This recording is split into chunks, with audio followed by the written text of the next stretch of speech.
honesty is always the best policy. Unless, of course, you're writing a CV. Let's face it, if we were truly honest in our resumes, half of us would never make it past the first page. Instead, we weave a web of carefully crafted truths and half-truths, exaggerated skills, and job titles that sound more impressive than they really are. And that brings us to Charlie. Charlie is just like you or me, well, maybe with a little less luck.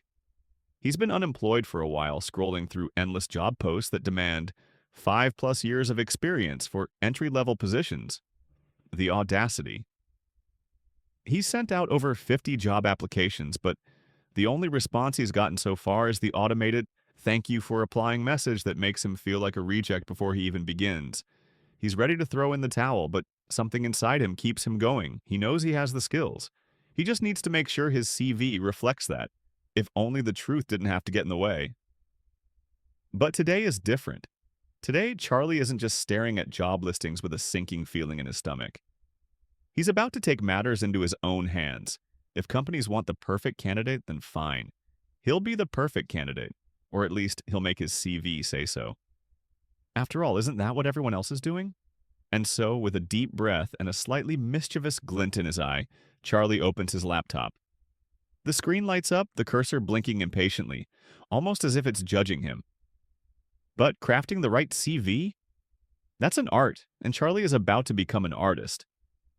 If he's going to stand out in a sea of applicants, he needs more than just the truth. He needs strategy.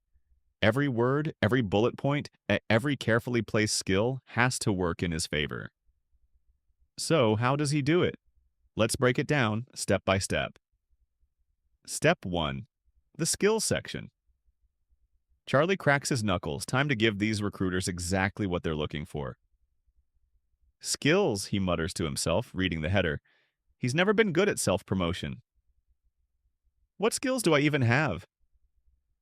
He stares at the screen, rubbing his chin like he's solving a complex equation. He remembers when his manager once asked him, "Charlie, are you proficient in Microsoft Excel?" He'd stared back with a blank look on his face. Excel? Like the thing you use to make tables? His manager had nodded. Yeah, that's the one. Can you handle that? Sure, Charlie had said, despite never having done more than use Excel for the occasional budget report, at best. But now here he is faced with the task of writing it on his CV. Proficient in Microsoft Excel? He pauses and types it in. It sounds fine. He can figure it out, right? He means he can open Excel, sort some data, color a cell, and make a few graphs. Then he remembers his last attempt at creating a chart. It was a disaster. He accidentally made a pie chart for a bar graph, and half the data got lost in a sea of confusion. But hey, he's not about to admit that on paper. He types, proficient in Microsoft Excel. Perfect. Step 2. Work experience. Now the real fun begins, listing his work experience. Charlie leans back in his chair. He thinks about his last few jobs. He remembers the time he worked at a marketing firm. He wasn't technically a manager, but he did have to make decisions about the content calendar at least once. Does that count as managing projects? Led a dynamic team to achieve key business objectives. Charlie quickly types it in. Sure, he didn't lead a dynamic team in the conventional sense, but he did manage a small group of people who somehow made it through the day without causing a full meltdown. That has to count as leading, right? He remembers the time his team worked on a major campaign. The project had fallen behind schedule, but somehow he convinced his boss that everything was under control. He told his colleagues to just finish this by 5 p.m. and went home. That definitely counts as leadership, right? Charlie smiles at his brilliance and hits the save button. Step 3. Education and certifications. Charlie scrolls down to the education section, his heart sinking slightly. He remembers the one time he lied about his degree. It wasn't so much a lie, really, more of a technicality.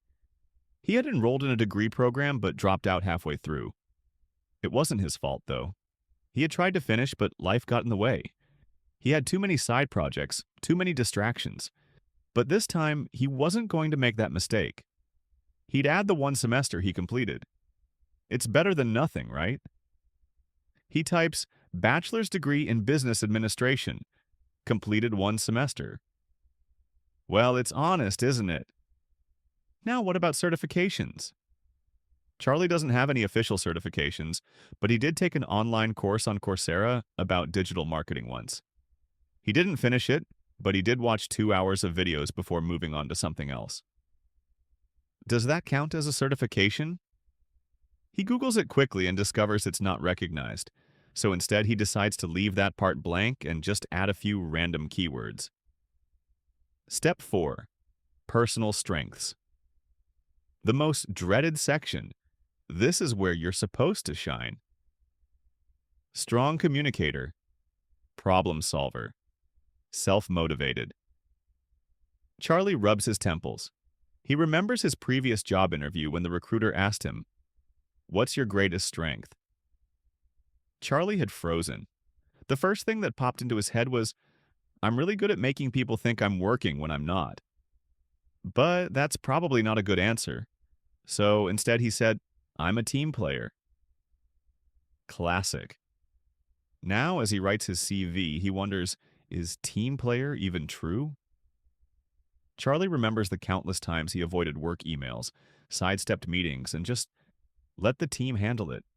But okay, for the sake of this, he'll go with it. He types, strong problem-solving skills. Sure, he can Google anything and pretend like he knows the answer. And then, excellent time management skills. A bold claim, considering he's been late to nearly every meeting in the past year. But it's on his CV now, so it's official. Step 5. The interview days later, Charlie finally gets a call. A recruiter wants to schedule an interview. Charlie is ecstatic.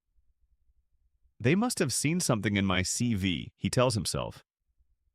He spends the next 48 hours preparing, reading interview tips, memorizing answers to common questions, and reviewing his CV to make sure he doesn't forget his fabricated achievements. The day of the interview arrives. Charlie, dressed in a suit that still has the tags on it, enters the office and shakes hands with the hiring manager. The manager takes a seat, flips through Charlie's CV, and raises an eyebrow. "So," the manager says, "I see here that you're fluent in French." Charlie's stomach drops. Oh no, he hadn't even thought about that. He doesn't speak French. He barely knows the difference between bonjour and Bologna. Yes, Charlie says, a little too enthusiastically. Croissant, baguette. Bonjour?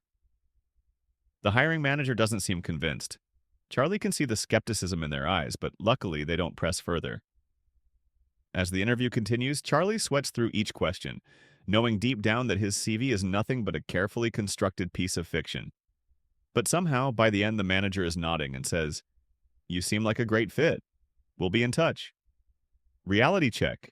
Is anyone really honest? Let's be real here. We all do it. We all stretch the truth on our CVS. We embellish our roles, make our responsibilities sound grander, and somehow manage to forget the times we really just showed up and hoped for the best. So, can anyone really be 100% honest on their CV? Sure. But if you did that, here's what your resume would probably look like. Skills. Can Google literally anything. Experience. Survived 10 plus toxic work environments. Strengths. Can pretend to work while binge watching Netflix. In the end, Charlie gets the job. He's not sure how, but he knows that as long as he can keep the act up, he'll eventually get the hang of it. So, next time you're updating your CV, remember this. Anyone can be honest. Just maybe not on their CV.